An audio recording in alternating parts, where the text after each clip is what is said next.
My name is Eleanor, though most people just call me Aunt Ellie. I am 65 years old, and if there's one thing I've learned over the years, it's that life has a way of surprising you even when you think you've seen it all.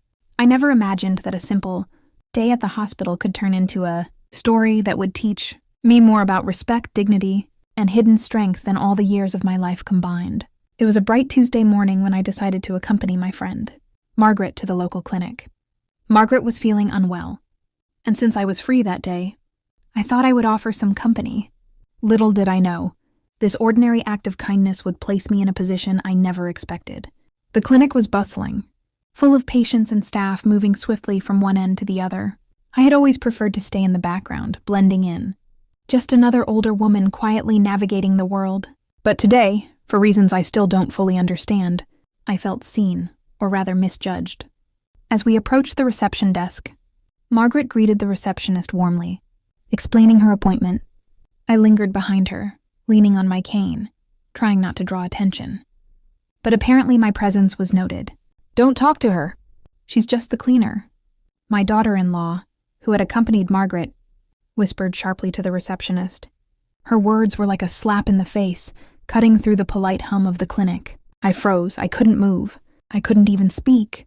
My friend looked at me, her eyes wide with shock, and I felt a flush of humiliation creeping up my cheeks. I had spent my life quietly, often unnoticed. Working hard, raising children, helping friends and family, volunteering at the community center, and yes, even doing cleaning work at times to make ends meet or lend a helping hand. But today all of that seemed invisible to the world, to the young woman standing there. The receptionist, a young woman with kind eyes, looked back at me and hesitated. She seemed unsure, caught between following instructions from a family member and her own instincts about human decency.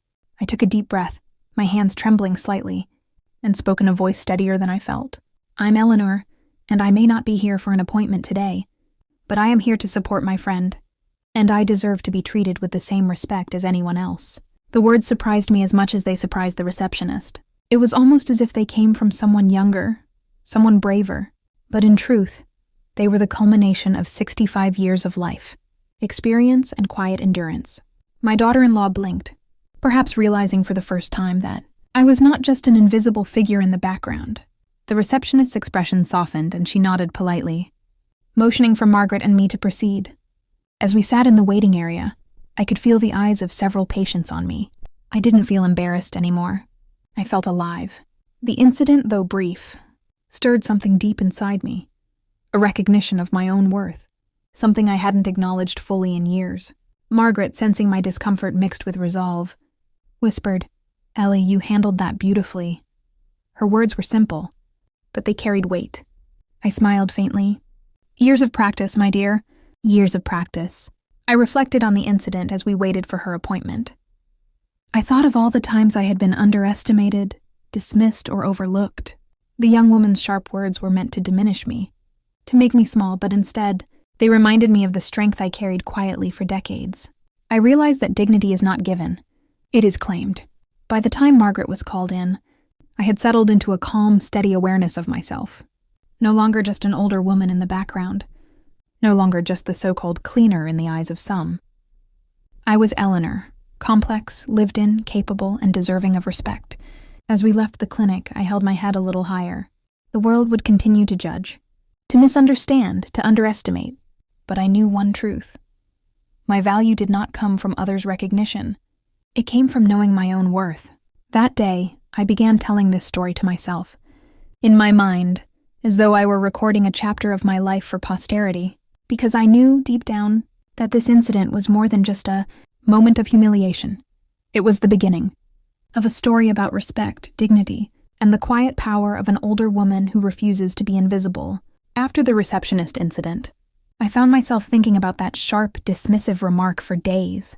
My daughter-in-law's words had stung, yes, but they also ignited something inside me, a quiet determination to reclaim, not just my dignity, but my story. I began telling myself the tale, almost as if I were speaking to an invisible audience, my voice echoing in the corners of my mind. At 65, I realized that life was not about fading into the background. It was about asserting your presence, even when the world tries to silence you. The following week, I decided to return to one of my old habits, volunteering at the local community center. I had done cleaning work there for years, often unseen behind the scenes, making the space welcoming for others. It was not glamorous work, but it grounded me. Each sweep of the mop, each polished surface reminded me of the quiet influence we older women have, the kind that doesn't demand applause but earns respect through consistency and care. That day, as I pushed the mop across the shiny linoleum floors, I caught sight of a young mother, struggling to calm her toddler while juggling a pile of registration forms. I smiled softly, offering a gentle word of encouragement. The mother looked up at me and returned the smile, genuine and warm. In that moment, I realized something profound. It was not titles or appearances that defined us, but our actions and the subtle impact we have on others. Later, during a break, I sat on a bench outside the center, watching the sun glint off the leaves. I thought about my daughter-in-law's words again. Was she aware of the strength required to do the work that she dismissed? To walk through life knowing that people see only a fragment of who you are? Probably not. And yet, I didn't feel anger anymore. Instead, I felt clarity. I knew who I was, and I knew what mattered. A colleague, a younger woman named Sophie, approached me, noticing my reflective state. "Eleanor, you always have a way of making this place shine, not just the floors, but the spirit of it," she said softly. I chuckled quietly, brushing a lock of gray-black hair behind my ear.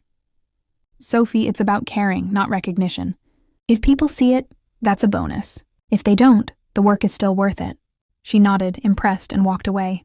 I returned to my cleaning, feeling a renewed sense of purpose.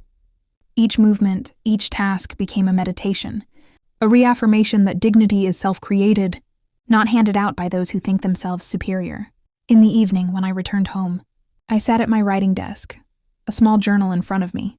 I began recording the events of the day, weaving them into a story as if I were narrating it for generations to come. My pen flowed with conviction, detailing every emotion, every glance, every lesson learned. I wrote not for anyone else, but for myself, capturing the resilience of an older woman whose presence mattered even when others failed to acknowledge it. I recalled the faces of the people I had helped that day. The mother, the receptionist who had finally smiled at me, the children laughing in the background, and realized that the story I was living was one of quiet power. The world may judge us by appearance or age, but it cannot measure the strength that lies within. As I closed my journal that night, I felt a sense of completion, of having reclaimed a part of myself that had been overlooked. My daughter-in-law's words no longer held power over me.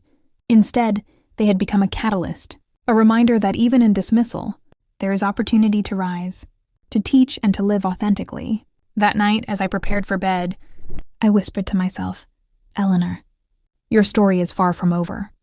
The words felt true, heavy with promise and possibility. I drifted to sleep with a sense of quiet triumph, knowing that tomorrow and the days that followed would continue to offer moments of teaching, learning, and living fully. The days following my return to the community center felt transformative. Every action I took, whether sweeping floors, organizing chairs, or assisting with paperwork, reminded me that dignity is not conferred by others. It is claimed through consistent, meaningful effort. Each small task, once invisible, became a testament to my enduring strength. At 65, I was learning to view my life not in terms of what others thought of me, but in terms of the value I could create, quietly and confidently. One particular afternoon, a group of volunteers gathered to discuss plans for an upcoming local event.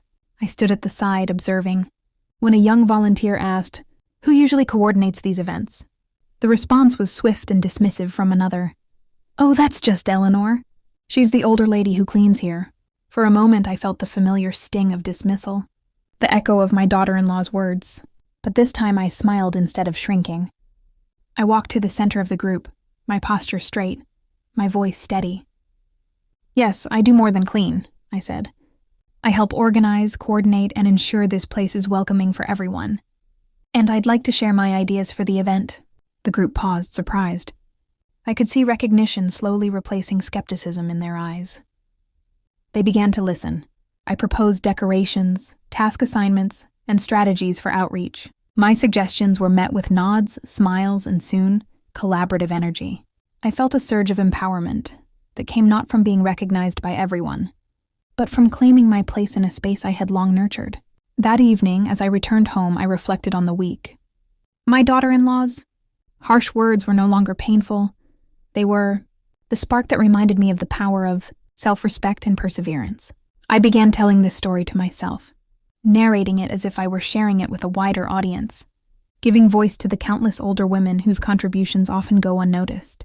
I began writing in my journal daily, recounting not only the incidents of the day but also the internal victories, the small moments where I reclaimed my presence, asserted my experience, and reminded myself that life's later years could be filled with purpose and joy. I wrote about the laughter of children who had begun to see me as a guide, the appreciation in the eyes of my fellow volunteers, and the quiet, profound satisfaction of doing meaningful work without seeking validation. Weeks later, the event I had helped organize took place. The community center was alive with color, music, and laughter. Parents thanked us, children participated eagerly, and volunteers, young and old, worked seamlessly together.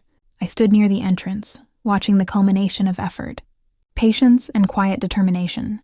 My heart swelled with pride, not because anyone had acknowledged me personally, but because I had proven to myself the value of resilience and leadership. After the event, as I sat on a bench outside, Emily approached me. Her eyes were shining, reflecting the setting sun. "Mom," she said softly, "you've always been incredible. I just didn't realize how much." I took her hand in mine, feeling the weight and warmth of connection. "Emily," I replied, "we are all capable of more than we imagine. And sometimes it takes being underestimated to discover the full extent of our strength."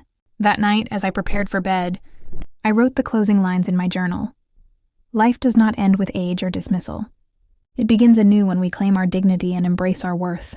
I smiled, thinking of the journey, the humiliation, the reflection, the quiet victories, and knew this story was only one of many that could be told.